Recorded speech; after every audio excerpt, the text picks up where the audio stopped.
Welcome to Wednesday Q&A, where you all ask the questions and we answer. I am joined by my amazing co-host, Kristen Williams. Hey, everybody. And as you know, I am led by my fearless co host, Laura Hyman. We are so happy to be here with you every Wednesday. I'm going to kick us off. We had one of our dear friends, Fabi, who wrote in, have you and Laura talked about fibromyalgia? I have a client and I want to make it good for her. She is one of our lit teachers over in Europe. So focus on breath, of course. Any other tips? XOXO Fabi. So what have you worked with many people with fibromyalgia, Laura? I have, and fibromyalgia is one of these terms that was the result of many years of primarily women. It's not that it can't happen in men, but it seems to be primarily women were coming to doctors with complaints of chronic fatigue and pain, and then they kind of compiled this information that if you had a number of trigger points that were on the body, which trigger points are areas of increased tension that have a lot of pain receptors to them, meaning that's your brain is interpreting that. You have like super pain. So there's some areas that all of us, if we push right above, right on the first rib or right in the upper trapezius or right under the armpit, the subscapularis, those are kind of common trigger points that probably don't feel great for anybody. But with fibromyalgia, I can't remember the number, but it's that you have like 8 to 10 of them or something like I think that. it's like 12 or something. 12, okay. Yeah. And combined with these other symptoms, which one of them being chronic fatigue and headaches, et cetera. So I think it was hard for doctors and they dismissed a lot of women, unfortunately. But it's hard because there is not an understanding of why. There's been lots of kind of hypotheses that it's some kind of autoimmune is, I think, the most commonly recognized, that your body is sending out, it's overly producing some kind of reaction to some immunity that's resulting in chronic fatigue and these pain things. And I don't really know the one answer. I know that if we can change the brain's interpretation of what's happening and what is being seen or communicated as major stress and danger, because that's what I think their incredible stress response is just happening all the time without doing anything. And that's exhausting the nervous system. And then it's firing up these pain messages from these trigger point areas.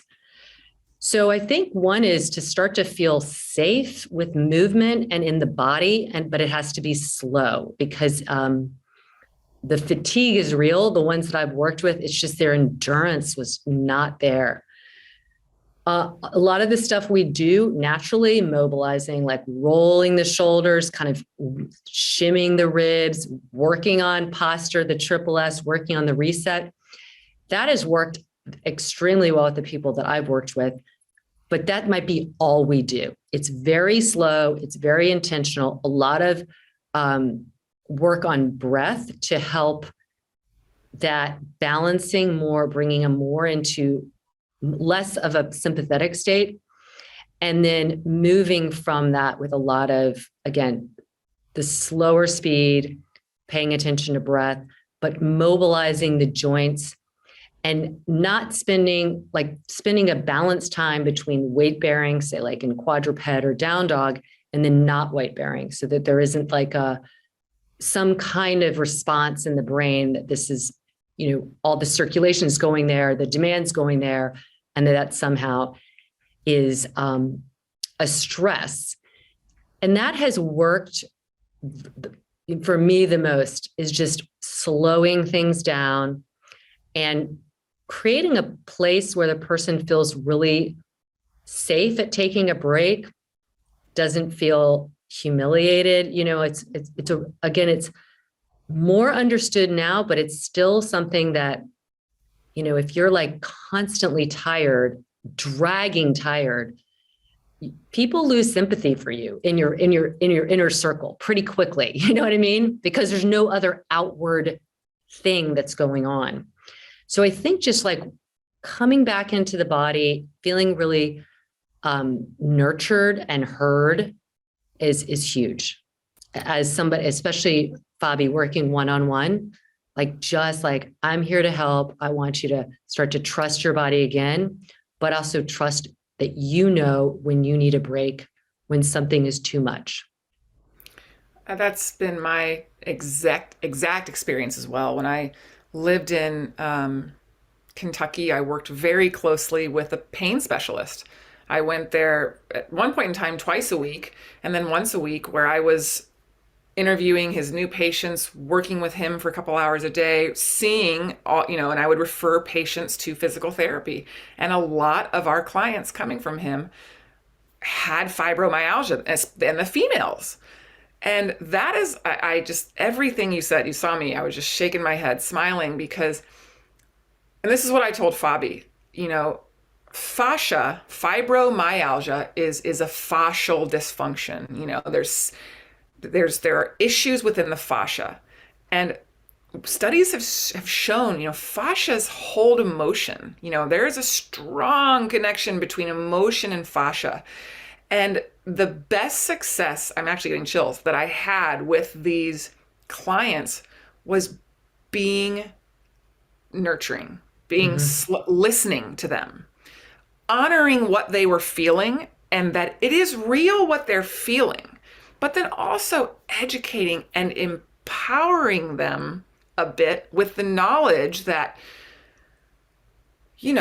what were they using to treat fibromyalgia, at least at this point? A lot of it was antidepressants because they were hyper-stimulated. So they needed to calm that nervous system down. And then learning to read those signs of when, like you said, when it gets tired, it's okay to take a break. And like you said, the inner circle it's exhausting. And it's also exhausting for the human being who's struggling with it. Oh, so, yeah. Educating them about self-compassion, what you're feeling is real, but how can we change our perception of that? How can we meet pain as a brain output and not a body input? And not to say you ignore it at all, because you don't, but that's where the breath work comes in. That's where you said moving in small amounts, and then just being, as the provider, for me, it was a lot of listening, a lot of hands-on, a lot of just compassion, but then also teaching the client to have that for his or herself, because there is nothing more exhausting than pain. I have seen pain change people's personality.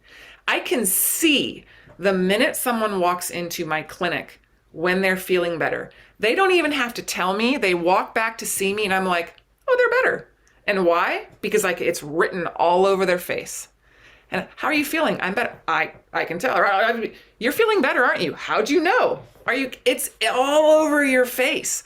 So people who are struggling with this chronic pain, it is changing their life. It is changing their personality. And so changing in their mind, helping to change that dialogue with their, also the unfortunate thing is they get this diagnosis. We've got fibromyalgia. We don't know much about it. We don't know where it comes from. We don't know if you'll ever get better. That is like doomsday diagnosis. And so giving them that hope that, you know what? I've seen people beat this. And it's starting slow. It's doing the reset. It's educating the body how to move. It's listening to the body when it's tired. And eventually the fascia starts to respond. The brain starts to respond.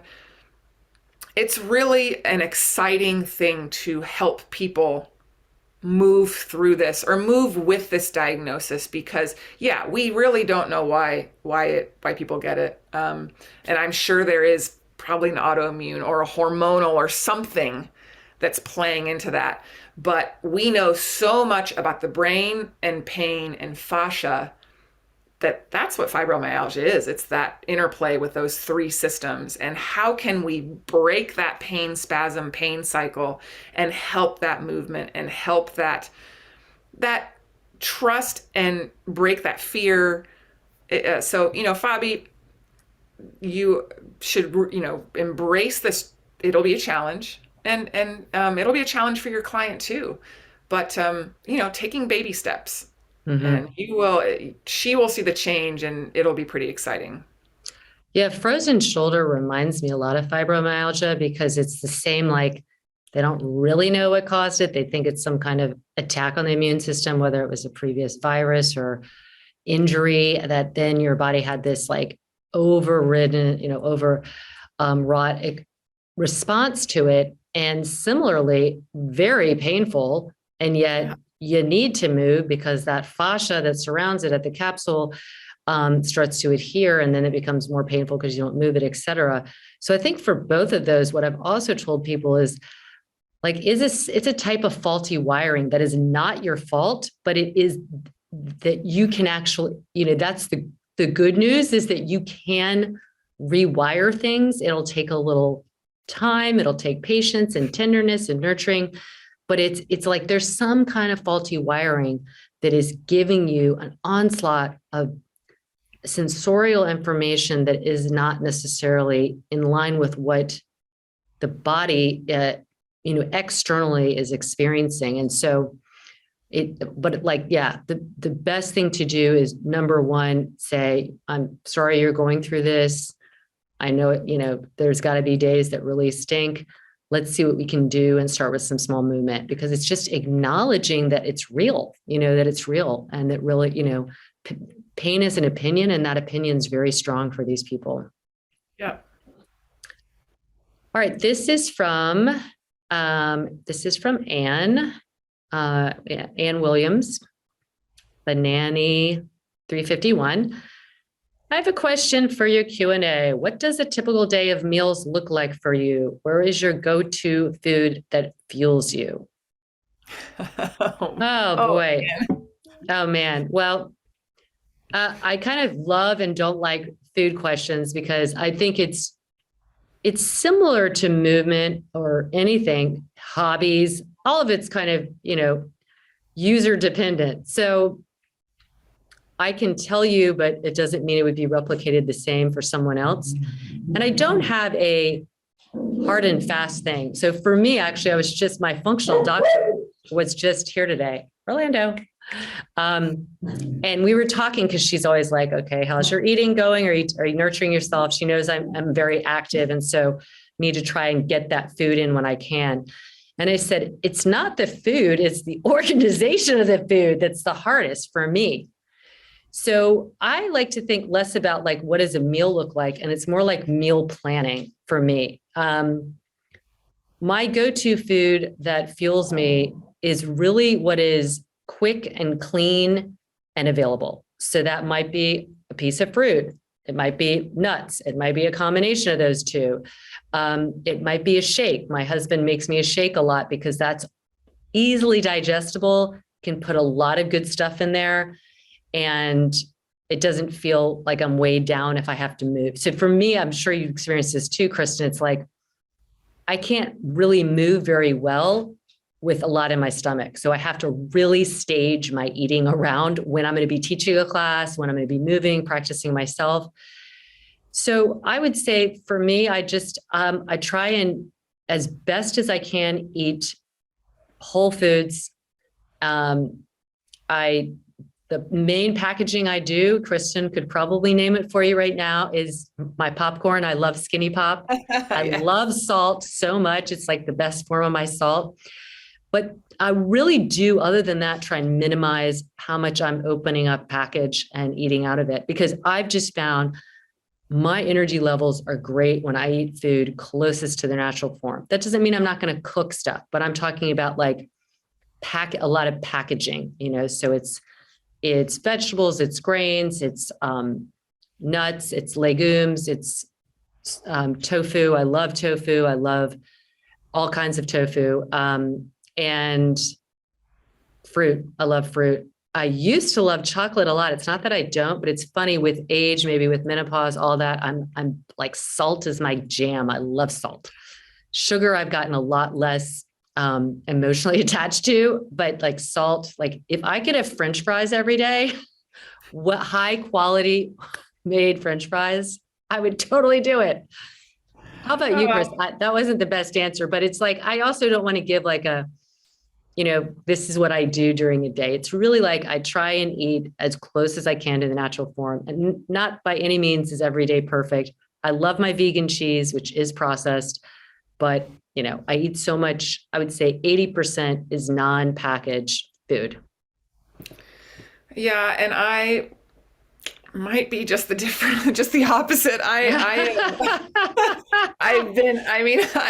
wouldn't say everything I eat is packaged. I cook family dinners 5 out of 7 nights a week. So, and that is something I was raised eating with my family every week. It is something that's very important to me with my children. It's when we talk, sometimes we'll sit and watch a show together, but we'll laugh, we exchange.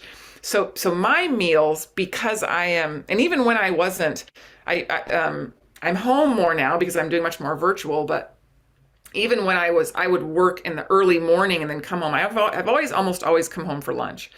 So my breakfast is either when I'm teaching, I'll have a quick bite of it could be, a half a granola bar before I teach my 5 a.m. because I'll have a cup of tea. Yeah. It's too early. Yeah. But then between for me, it's 6 and 7 a.m. I'll eat a bagel. Usually it's it was the big joke. Everybody at the studio would be like, oh, there's Kristen's got her bagel. And it would be my bagel with peanut butter. So now I do peanut butter and sometimes a strawberry jam. And then I'll teach again. Then I'll, or I might go for a run. My lunch is almost always leftovers so again, I eat mostly home cooked. Bagel's not home cooked, but right. I'll eat my home cooked leftovers. And it's the joke. I get so mad at my family because they'll be like, there's nothing to eat. And I'm like, are you freaking kidding me? We have a whole fridge full of leftovers because I purposely make extra so I can have I love leftovers. I love it. Yeah. It's the best. So I have leftovers of whatever we ate last night. Today it was baked ziti, so it was my lunch. And then I will snack, I still have a sweet tooth. So, if I've got whatever piece of chocolate, I'll pop it in my mouth because my blood sugar will sometimes drop and I need a little pick me up. Yeah. And then dinner is another home cooked meal. So, and then on the weekends, to be honest, I'm like, Mama's not cooking on the weekends, so we will go out to eat. We'll go to, whatever. We don't eat extravagantly. I'm very similar to you, Laura, in that food, I don't care about food. Like, I like it, but it's not to go out and spend. No, I've never been one of these people that's like, oh, I went to this amazing restaurant and got all these things. It's like, who cares? I remember who was there much more than I remember the food, I remember when I was traveling through Europe, had no money. This was right after grad school. And it was like, we were getting by on like $4 a day. It was like, buy a long baguette and then, something else. And I was traveling with some people and they were like, now let's go to this. And I love that. It was nothing against them, but I had not been raised, I raised a family of 6, my mom's just like, we didn't go out to dinner. Like, it was like, we ate at home. And so I didn't have that kind of appreciation for fine dining. I'm like, I'm fine. I'd rather spend that money on like activities or museums or something. And I'll eat my, $1 baguette the whole day with I added stuff onto it, but it was so funny because it was like, I just couldn't, that just wasn't me. I'm the same way. Like that wasn't how I was raised. It's not to fault. I love people who are really into fine dining, and I certainly love good food, especially when it's prepared for me. I know. Well, that's the thing. I'm the chef at the house. So it's like, what's for dinner? Yeah. I used to be more of it, but as with time and more on my plate, Mark is doing more. I still try. But here's the thing, Anne, I can tell you this. I could eat beans and rice Yeah.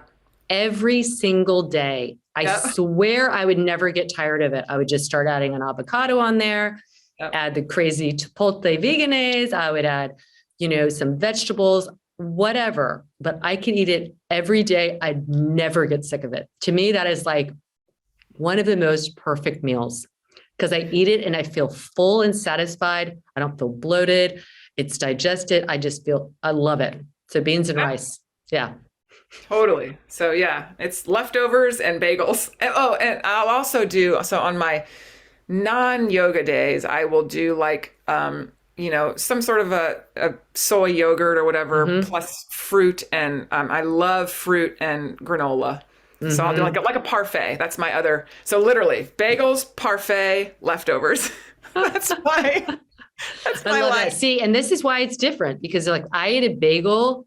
I don't know, I haven't done it so long, but I imagine if I had a bagel an hour before I was going to work, teach or 30 minutes, I would just, Oh yeah. yeah.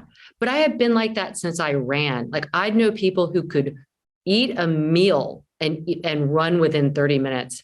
And I was always somebody, I was like, I need an hour and a half minimum after eating before I would run. I just couldn't do it. It's just, I know that about myself. I would feel nauseous or worse. All right, we got one quick last question from Marcy, the lip professor. She said, are there other factors besides suboptimal posture and movement that could lead to tight fascia besides what we already talked about, fibromyalgia? She says, does fascia get tighter as we age? Do some then need a lot more movement than others to free up fascia? I imagine the answer is to just always move as much as we can in the most optimal way to lubricate that fascia, but curious if there are other possible contributing factors. Well, yeah, I think we did speak to some of them just for the last question ago. There are definitely autoimmune factors, that can affect fascia. And yes, with age, as we lose elasticity in our body, that is going to include the elasticity of fascia. And movement is your best medicine against that. I was just driving home today and my parents sent a picture. They're in Florida for the week with their friends, and my dad has literally FaceTimed me every day walking. And there he is. He's got the beautiful blue sky and he's like, hey, Christina, da, da, da. And he's just, I am my father's daughter. I mean, we're independent exercisers. We've never been social exercisers. Yoga class was like my first social exercise ever. And so there's my dad, 81 years old, out trucking it 50 minutes a day. He loves it. He power walks. And then there's my mom, who's the social exerciser, who, really COVID, not being able to get out with her social group. I watched her. I have watched her over the last 2 years decline rapidly. And that to me, Marcy, is the classic example of two very fit, very healthy human beings one who needed socialization to move, one who just moved every day because it served him. My father, yes, he's aged. Yes, he's tighter, but you would never know he is 85. He just won he lives my parents, they live in this like golf cart community. It's like on a country club. And every year they do a men's tournament and it's all ages. And tell him how old he is. My dad, it was 80 years old when he won this thing with his friend. My dad's 80s. Now, they got a handicap because of that, but still, they were beating men my age in their 40s because, being movement feeds fascia. Yes. When you don't move, you get tight and you decondition, blah, blah, blah. But to me, that's such a stark contrast. And my mom, God bless her, she is working so hard. My dad is her drill sergeant. He is, because I got her to get a walker. And now because I'm like, you need to walk. Water aerobics is not cutting it. You need to walk. Your fascia needs to move. Your muscles need to work against gravity. So he is cracking the whip at her. and being her social support every single day to try to build her back up again. And it's working, so that's the beauty of the body too, is it does adapt. What do you have to say about this, Laura?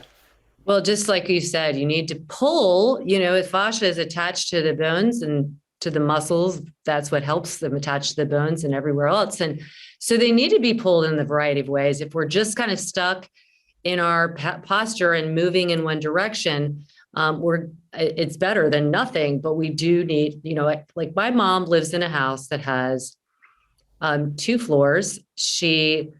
It's a big house. Everybody's like, oh, she'll be 80 in June. And people say, well, doesn't she need to downsize? And I'm like, this is what's keeping her like she's a 60-year-old. She's going up and down the stairs. She's moving all around. She has 8 animals she's taking care of. She's lifting litter. She's scooping poop. She's taking the dog out. It's like all the daily life stuff that why wouldn't we do that as we age?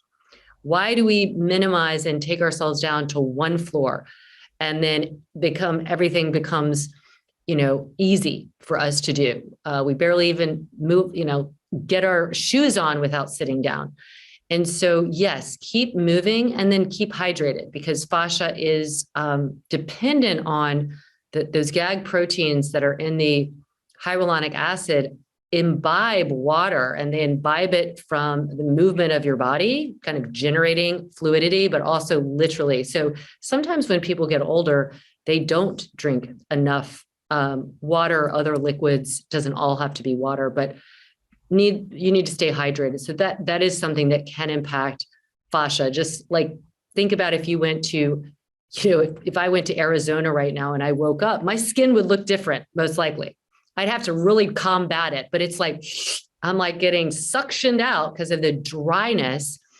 And that's like fascia. If you're not rejuvenating that through your own hydration, you can get that kind of Arizona suction, dry weather feel inside. So but movement is the most bang for your buck for keeping the fascia pliable and liquidy. Yeah. Well, and I love that you pointed that out about your mom moving and having to move. And that is where the last 2 years have been yelling at my dad, stop doing everything, because that's what happens too. When you have 2 people living together, my dad was doing everything. Oh, Trisha, just stay. No, and it's like, Dad, stop. My mom did everything. Yeah. And my dad had a lung disease. So, but and she did push him to go to get his, his little lung school and do exercises. But in the house, she was doing everything. And she's done that for so long because he was either working full time or then he retired and was doing some things, but even deconditioned then. And she was so used to doing it. That's the other thing. If you're like the go-getter, like your dad and like you don't kind of know how to turn that off. So, but it can, to your point, kind of enable that other person to get worse, to not be as active. So I think we just all need to pitch in and stay active and get pets. I think having an animal is going to keep you happier and more mobile and age better. So promotion to go adopt some animals. All right. Well, this was a joy as always. We covered a lot: nutrition and fascia dysfunction. Always send us your questions. No questions are off topic. We'll talk about anything. We're not necessarily experts on a lot, but we'll give you our opinions about it. Thank you, honey. You can find me at kbwilliams99 on Instagram, or you can always write us at support@lityoga.com. And you can find Laura on Instagram at Laura.Hyman. And as always, if you're watching on YouTube, which you should check us out, I have my darling pet right behind me, Orlando. And then my adorable co-host is wearing her lit hat. I love it. And as always, we are pulling for you.